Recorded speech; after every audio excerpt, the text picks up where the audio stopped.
Hi friends, మీరు చూస్తున్న మొక్కలన్నీ కూడా మామిడి రకాల కొత్త వెరైటీలు అండి. ఇవన్నీ కస్టమర్ తీసుకున్న మొక్కలే. ఒకసారి చూద్దామండి. ఇది వచ్చేసి బ్లాక్ కస్తూరి మామిడి అండి. ఇది కాయమే నల్లగానే ఉంటుంది, చాలా టేస్ట్గా ఉంటుందండి. రసం జ్యూస్ కూడా ఎక్కువ ఉంటుంది. ఇంకేం మొక్కలు ఉన్నాయి చూద్దామండి ఒకసారి. ఈ మొక్క పేరు వచ్చేసి నామ్డాక్ మామిడి అండి. ఇది కూడా కొత్త వెరైటీ. కాయలు కూడా పెద్ద సైజు ఉంటాయి. జ్యూస్కి మాత్రం బాగుంటుందండి, చాలా బాగుంటుంది. పెద్ద సైజు వస్తుంది. కుండీలో పెట్టుకోవచ్చు అండి, నేల మీద కూడా పెట్టుకోవచ్చు.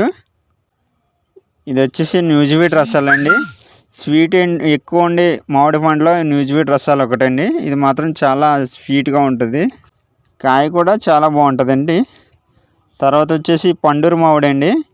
ఇది పచ్చడి పెట్టడానికి ఎక్కువ మంది ఉపయోగిస్తున్నారండి. పండూరు మామిడి పచ్చడి కూడా చాలా బాగుంటుంది. పండూరు మామిడి రకం.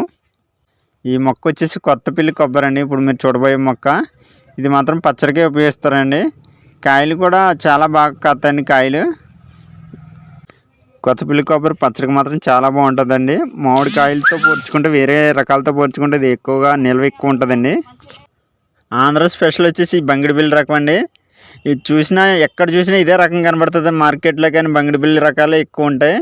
ఇవి తినడానికి కూడా చాలా బాగుంటుందండి. ఫస్ట్ మామిడికాయ దొరికిందంటే అది బంగిడిబిల్లితోనే రకం ఉంటుందండి. ఈ కుండీలోకైనా నేలలో అయినా మంచిగా వేసుకోవచ్చండి. కాయలు కూడా బాగా కాస్తాయి. ఇవన్నీ కూడా కొత్త కొత్త వెరైటీస్ అండి.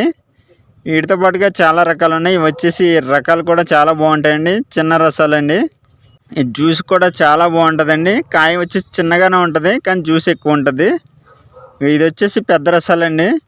ఈ కాయ కొంచెం పెద్దగా ఉన్న జ్యూస్కి మాత్రం చాలా బాగుంటుందండి. జ్యూస్ ఎక్కువ వస్తుంది. వీటితో పాటుగా వేరే మొక్కలు కూడా తీసుకున్నారండి. ఇది నేరేడులో కొత్త వెరైటీ. వైట్గా ఉంటుందండి. కాయ మొత్తం వైట్గానే ఉంటుంది. కాయ కూడా పెద్ద సైజు వస్తాయి. గుత్తులు గుత్తులు కింద కాస్తూనే ఉంటాయండి. ఇవి కుండీలో కూడా బాగా కాస్తాయండి. ఇవన్నీ కూడా కుండీలో వేసుకున్న, నేల మీద వేసుకున్న బాగా వస్తాయి. వీడియో నచ్చినట్లయితే లైక్ చేయండి.